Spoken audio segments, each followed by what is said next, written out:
up, everybody? Mr. Mill coming to ya for the one and only Small Fry Show. Listen, it's Monday night. We had an awesome weekend. A little under the weather, but we had an awesome weekend, man. I can't complain one bit. We up here leaving Cleveland. You know, we're gonna do our thing no matter what.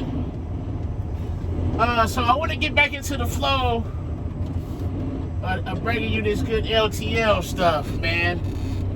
I don't know, I kind of slacked off a little bit, but we gonna hope and pray that we're gonna get back into the flow like we need to. So it's a nice video. I want to talk about the types of equipment that we have in a whole. You know, as a whole, shall I say. But before we get too deep in this thing, you already know what I need you to do. Make sure you like, comment, subscribe. Tell a friend to tell a friend to tell a friend to come join the family. Also, the views and topics expressed in this video are mine and mine only. They are, you know, the opinions of the Small Fry Show. They do not represent the company that I work for. I am not a spokesperson for said company. Now that we got that out the way, what's up, family? Also, while I got y'all here, I'm gonna share a link. I've created a Facebook group page for the channel. It's the same title, The Small Fry Show. Be on the lookout for it. It's gonna be the same type of content, you know, trucking and just life in general. And as I said, I want to create that safe place for everybody, man. And that's what it's about. Positivity, safe place, a place where you can come, and if you need to get it off your chest, you can get it off your chest. You need somebody to talk to, whatever. That's what this channel is about. It's not about the drama. It's not about any of that other stuff. It's really just about joy and what we got going on up here, a little road closure. Really just about joining the positive movement, man, and that's what we're gonna call it. Positive movement. Okay, they got the road closed. Hopefully, they paving that bad boy because it's pretty rough down there. So we'll just we'll go all around, follow the detour to bring us out down there. So I'll make sure I share a link for that Facebook page, man. And you don't want to miss it. You don't want to miss that part of the family. So the types of equipment we have, trailers, you know, we got the standard Pup Trailers, 28 and a half feet, I believe. We got some Pup Trailers that got Liftgates on them. Those are for the city guys. We have 48-foot Liftgates, 48-foot trailers without Liftgates. Now the Pup Trailers is going to be single axles. Whether it's got the Liftgate or not, those are single axles. The 48-foot Liftgates or the 48-foots without the Liftgates, those are going to be tandems. And some of those 48-foots and the 53-foot trailers for the city guys, they're all tandems, but some of them have the super single wheels on them, like we have on the dollies. So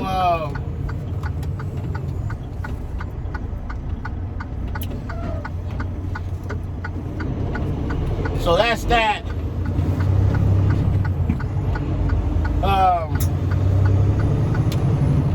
They have some single axle liftgate trailers that are shorter. I'm not sure the feetage on them, and the height is not 13.6.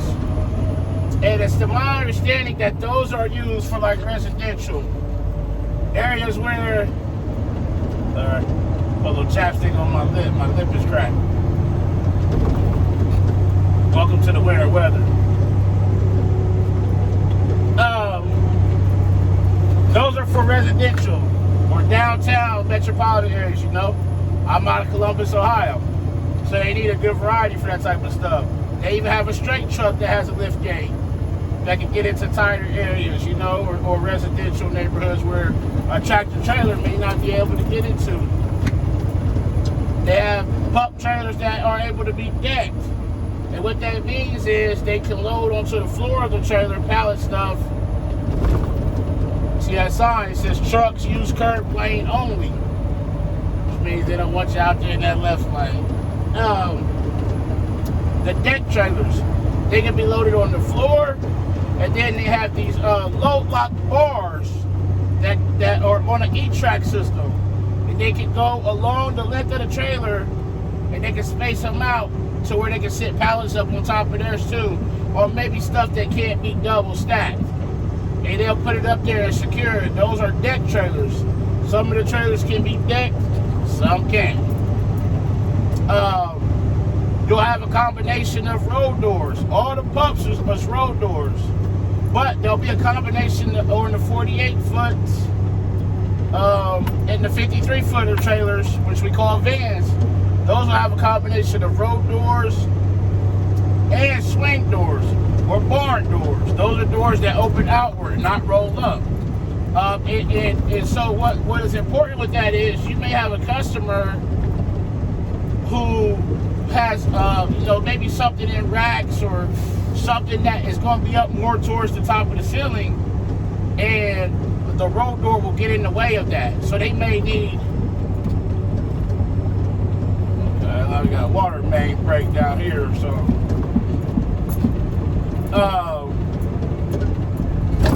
they may need to have a swing door for that, you know. So that's where that comes in handy at. Yeah, we definitely got a water main break down here, but it's all good. We're gonna bend this right and get on out of Dodge, you know. Oh yeah, it's rolling pretty good there. Get a free wheel wash.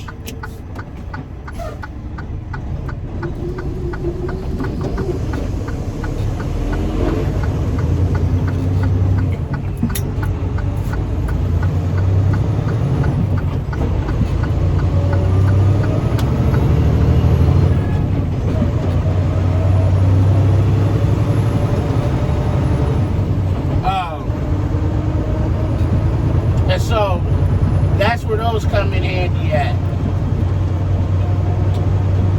It's important to have that variety so you can service all customers, you know, especially with the lift gates.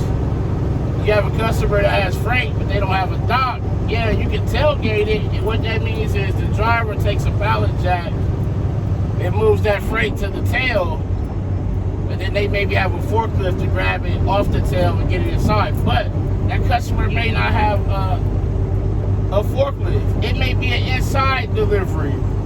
There's a variety of things and situations where that liftgate is going to play an important role. A company's not going to invest in a liftgate trailer if they don't need it. You know, they're not going to spend the extra thousands of dollars. So that liftgate is important. It's important for the customer.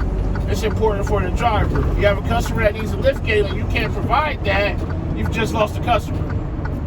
Or you got a driver that's trying to, you know, get it off of there and he can't, you potentially getting the driver hurt. So that's why it's important, you know. Same as the dollies. 90% of the dollies are super single. They're easier to maneuver. You can move them around easy.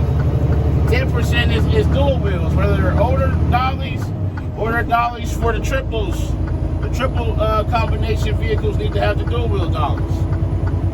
So you may have a situation where you encounter both. Me, I'm on line haul, so I don't really get the variety of trailers like that. As the city would.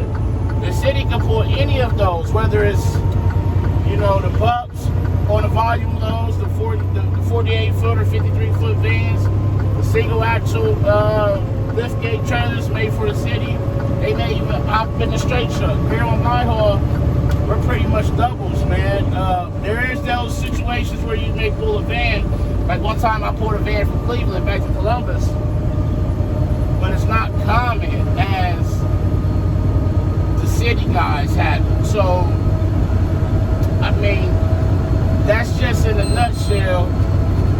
I don't know if y'all heard that beep. So the adaptive cruise picked up that overpass back there, and since it picked it up and I was moving, it went off like I hit a stationary object.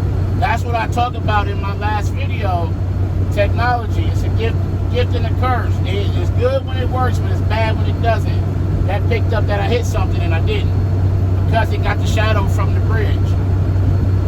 That's that curve that you gotta account for with technology. So your standard pups, 48 foots, 53 foots. They got some other stuff that are like 40 feet, 49 foot trailers. The standard trailer is going to be 13.6, the standard.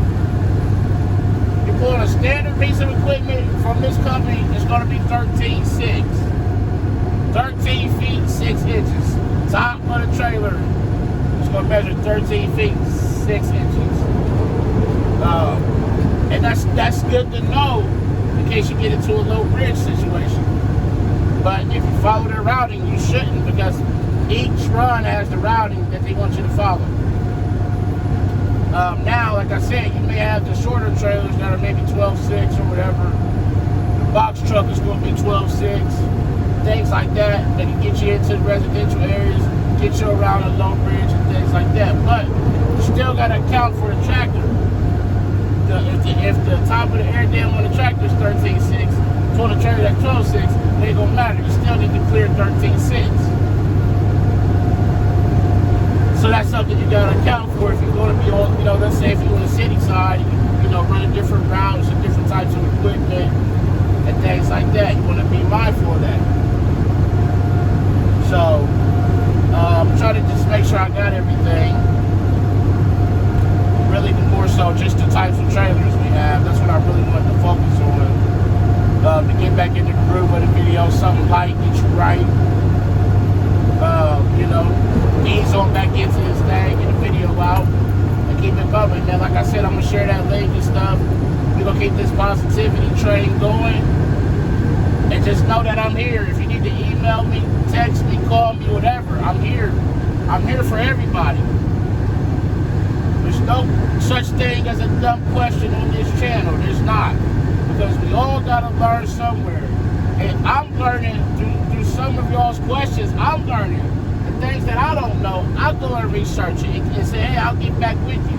Let me figure this out. So I'm learning as well. March will be 15 years I've been out here and I'm still learning. So I appreciate each and every last one of you. I really do. So keep them coming. Keep all the questions coming, all the comments, the interaction. I'm thankful for each and every last one of you. I truly am. But as always, make sure you arrive to your pickup and your delivery on time and safely. Call your loved ones, tell them you love them. Love on somebody today. But most importantly, be the reason that somebody smiles today. The world needs it now more than ever. It's Surmail coming to you from the one and only Small Fry Show, and I'm out. Peace.